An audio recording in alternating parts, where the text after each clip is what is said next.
I had no idea what was going on at the time and spent a lot of time doubting my husband.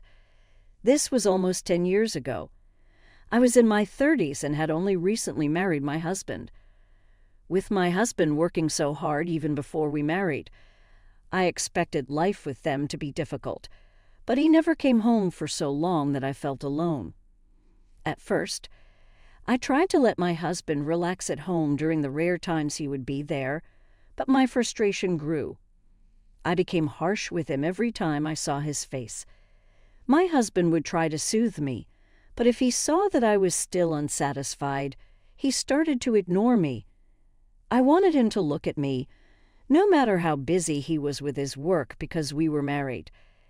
This emotion got the best of me, and I couldn't look at my husband objectively any longer. Whenever I would pick a fight with my husband, he would always say, "I'm going to settle down soon, and then we'll go to that island you like." But this never came true. Work is more important than me, isn't it? I said, "If so, don't force yourself to come home.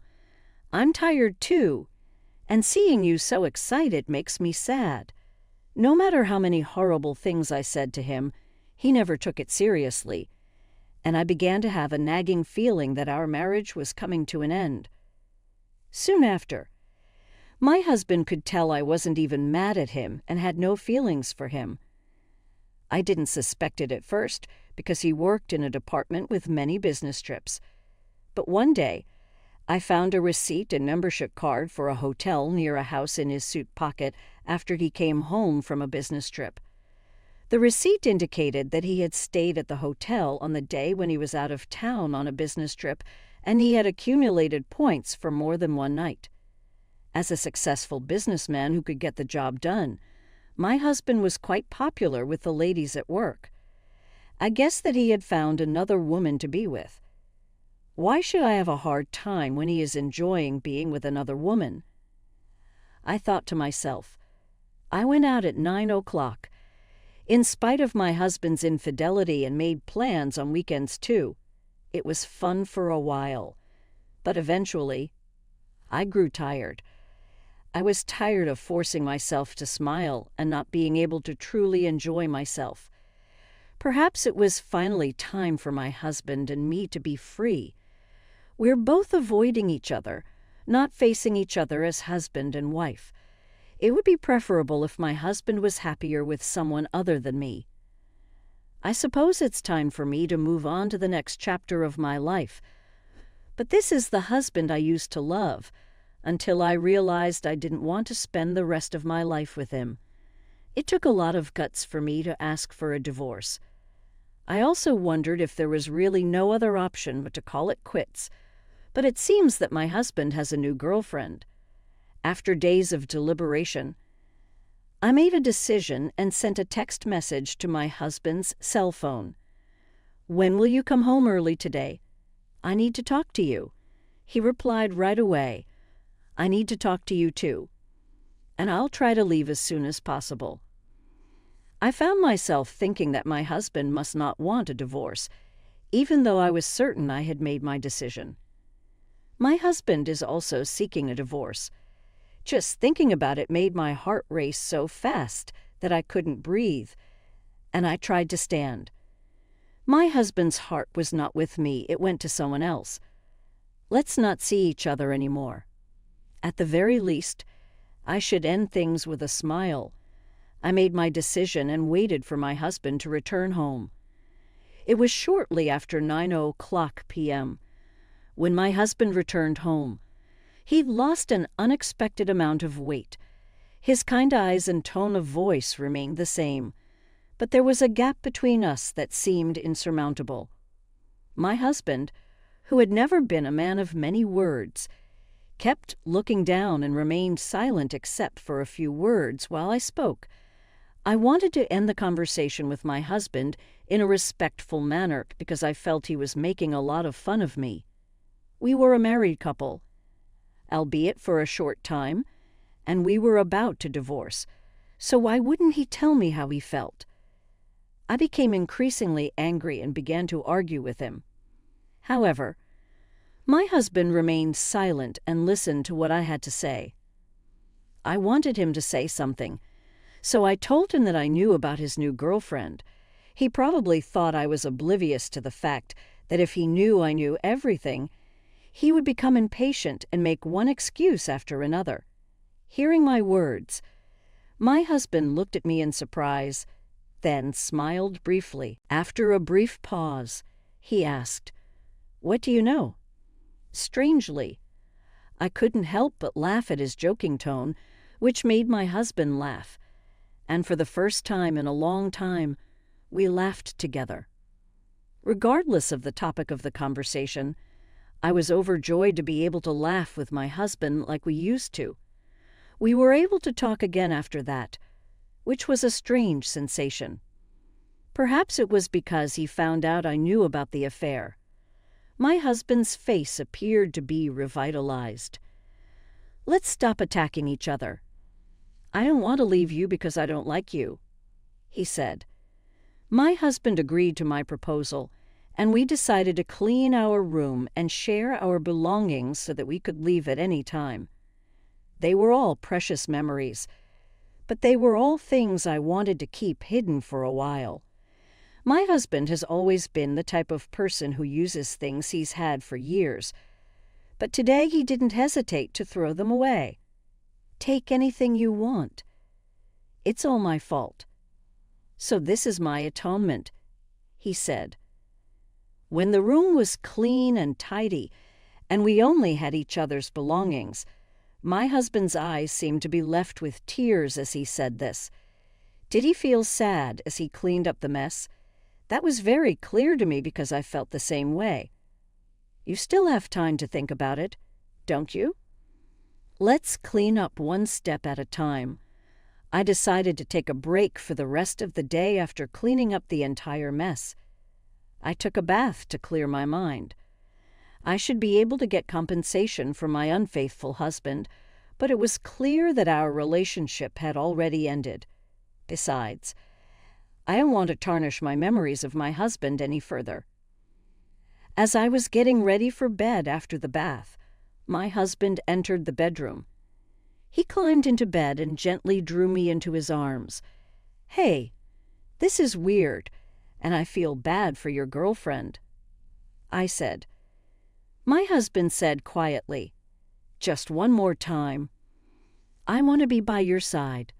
I stiffened slightly. He was trembling as he wrapped his arms around me. "Are you crying?"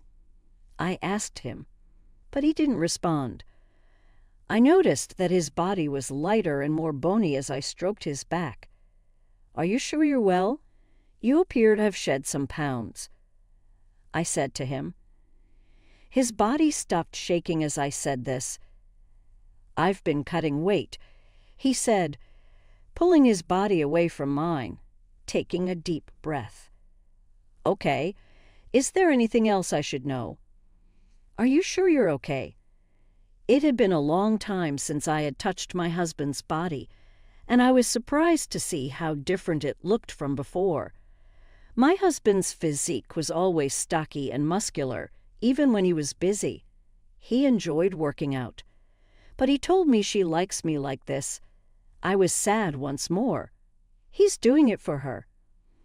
Why doesn't he just forget about me if he enjoys being with her so much? I thought to myself, I see. Then there's no need to cry because it's the last day. Or is it tears of joy to keep my sadness at bay? I said something sarcastic that I didn't need to say. You're still the same. I like that part of you too. I wish you a happy life from tomorrow. I'll be praying for you wherever you are, my husband said lightly. After saying that, my husband began to snore. He was a man who moved at his own pace until the end. I hope so as well. I fell asleep after murmuring to his sleeping face. I overslept the next day because I had stayed up late cleaning up the room the day before. My husband was no longer in bed when I awoke. When I entered the living room, I noticed a 4-size envelope on the table. When I opened it, I discovered a bank book and a few documents inside. When I removed everything, I discovered that it was related to marital property. There was also an unusually large sum of money in the bank book in my name, and I discovered the divorce papers in a small envelope. My husband's section had already been filled, so all that remained was for me to complete and submit mine. In a panic, I dialed my husband's cell phone, but it was disconnected because it appeared to have been canceled.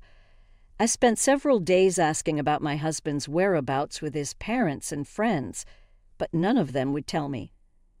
I had no choice but to contact his company, where I discovered that my husband, that workaholic, had resigned a few months before.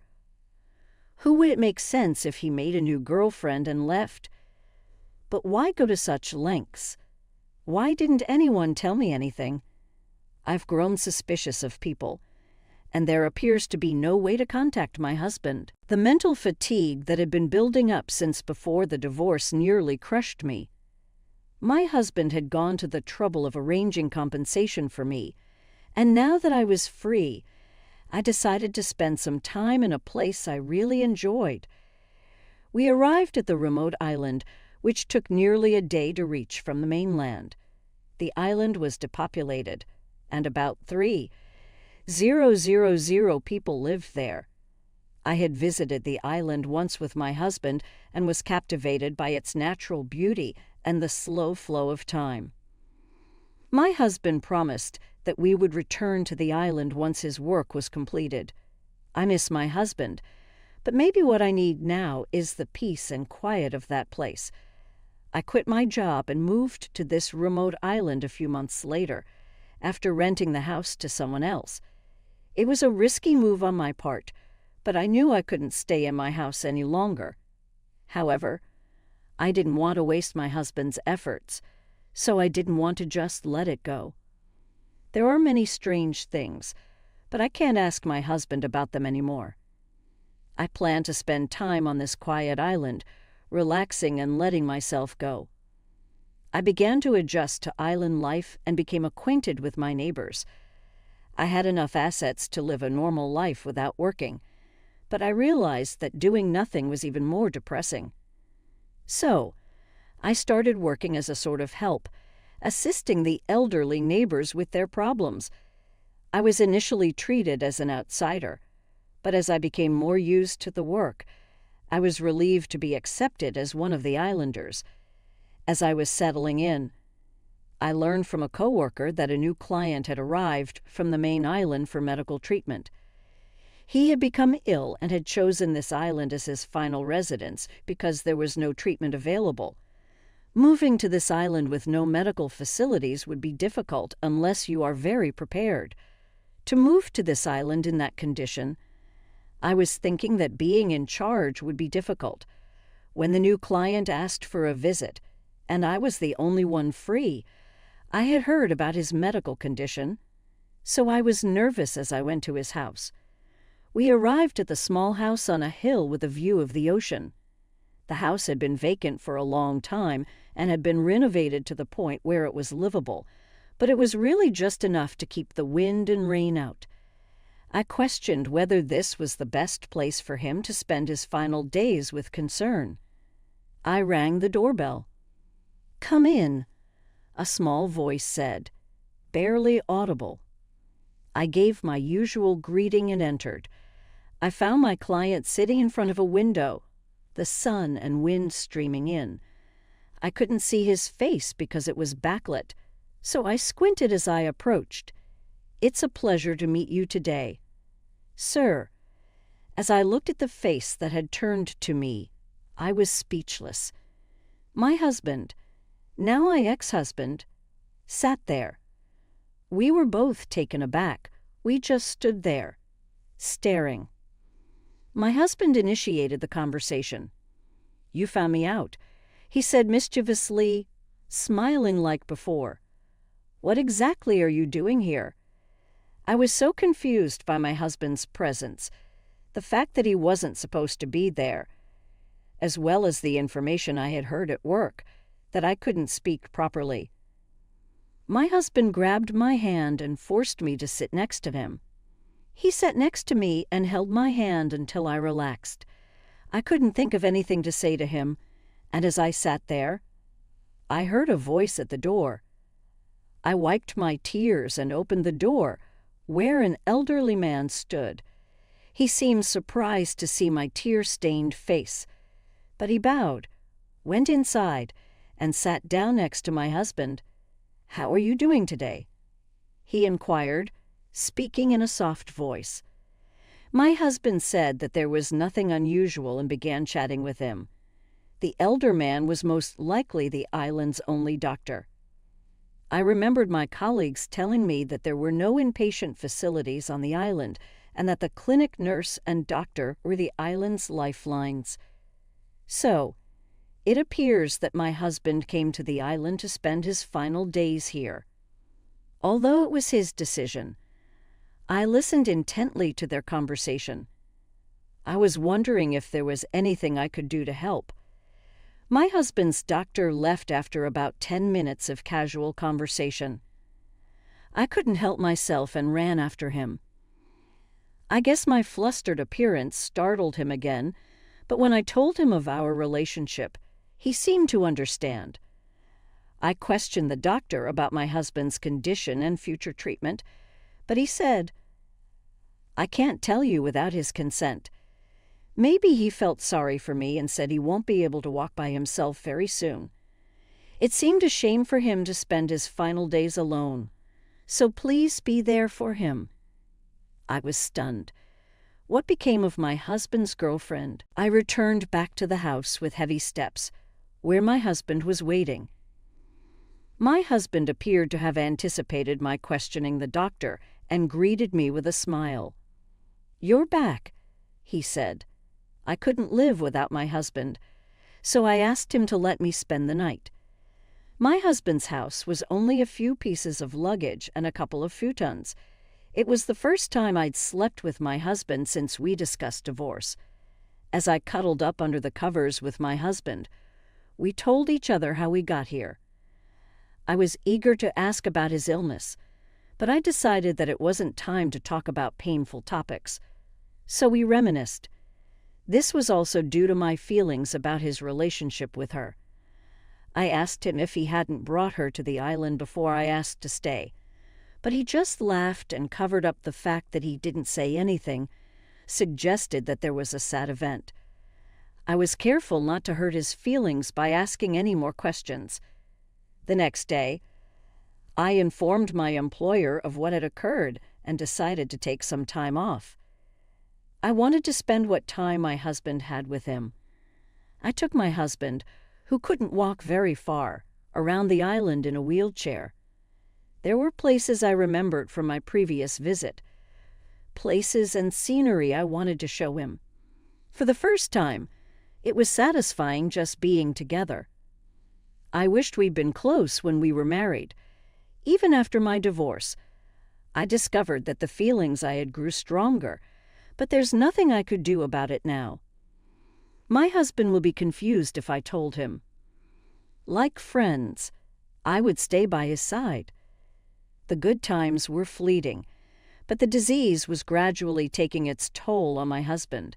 His physical strength had deteriorated to the point where he could no longer go out or even take the long-awaited walks. Even daily tasks became difficult, and he began to doze off and fall asleep more frequently. The doctor came to see him every day, but the only relief was that he was no longer in pain. I couldn't believe that this was natural and that he would leave me so soon. I nursed my husband, never leaving his side for a second, so he wouldn't be alone when he awoke, which could happen at any time. Sometimes he'd wake up and tell me the rest of the dream he just awoke from, and other times he'd tell me about long-ago memories as if they just happened. I loved every moment, and this love exacerbated my sadness. My husband gradually stopped waking up. After that, when we stopped talking, I stayed by his side, reading his favorite books and telling him about the sights and sounds I missed so he could understand. I wanted to tell him about a beautiful sunset one day, so I held his hand and tried to speak to him. My husband's hand was cold to the touch. He was barely breathing, and his chest moved in an unnatural way. I panicked and called the doctor, who said he would be there right away. I waited for him, feeling as if my heart was being ripped out of my chest by the out-of-control situation. I hoped it was a misunderstanding. I wanted him to reassure me that everything will be fine. However, when the doctor arrived, he took a look and said, "His blood pressure has already dropped quite a bit. Let him go in peace. I believe he wants you to stay with him. So I'll sit this one out. Don't worry. I'll be right there if anything happens." The doctor then said goodbye to my husband and walked out. So the time has come. I knew it would come, but it was unbearable. I was delighted to have met you. There were some challenges, but the truth is that I adore you. I held my husband's hand and whispered in his ear. Then my husband gently squeezed my hand back. It was medically impossible, but I clearly felt it. Soon after, he took his last breath and died quietly. I couldn't stop crying, but I was glad to have been there for him at the end. I was so busy after he had died that I didn't have time to mourn until after the burial. When I finally got home after cleaning up my husband's belongings, I noticed that mail had accumulated like a mountain. I was struck by the nostalgic handwriting I discovered as I went through them one by one. My husband had written dozens of letters. I wondered how long it had been since I had spent every day with him, trying to keep as close to him as possible. His letters started on the day of our reunion. My husband had moved here in the hope of seeing me again, but he didn't expect to actually find me here. It was difficult for him not to notice how surprised and delighted he was. It read, I couldn't stop laughing at how funny my husband's letters were, and the fact that my husband felt that way was the best compliment he could have given me. A date in a letter indicated that he had been posting it every day, but his handwriting became more dirty, and the length of the letter became shorter as the days passed, clearly demonstrating the progression of his illness. With sadness, I continued reading, but my eyes stopped at one point. He had written the truth about our divorce. My husband's illness started during our marriage. When he discovered it, there was nothing they could do to help him, and the treatment he received as his last hope was ineffective and only had side effects. My husband made plans to divorce me because he didn't want me to spend the rest of my life for this disease, and I fell right into his trap. He had no idea I'd suspect the existence of another woman, but he didn't deny it because he thought he could give a lot of money to me as compensation. Because I no longer required medical treatment, I wanted to liquidate all of my assets so that you could live freely. He wrote, "What hurtful words I'd heard." My husband, who had thought that far from me. I sincerely apologized, tears flow uncontrollably. Then there was a knock on the front door. I wiped my tears quickly and opened the door to find my doctor standing there. "What brings you here, doctor?" I inquired. When I asked, he handed me a sealed envelope identical to the one I had just read from my husband. He asked me to post it every day. He said he wrote a few days' worth of letters before he fell into a coma and entrusted them to me. I couldn't refuse, and this is the last letter he asked me to give it to you when you return to your home. So that's what this was about. This was my husband's final letter. I thanked the doctor and read my husband's letter alone. When I opened it quietly and calmly, I found a thin but clear note that said, "Thank you. I love you." We had come so far, but our hearts remain connected. I love you too. When I said this, I thought that I saw my husband's portrait's mouth smile a little. I am still living on this island decades after my husband died. I am now officially recognized as an island resident. I built a grave next to where my husband's house used to stand. The day I was sure I'd never leave the island, my husband used to look out the window every day, and I'm sure he still does. I intend to join him there one day, and I am at peace and very happy to be surrounded by memories of my husband. Thank you for sticking with me until the end. I'll see you in the next video.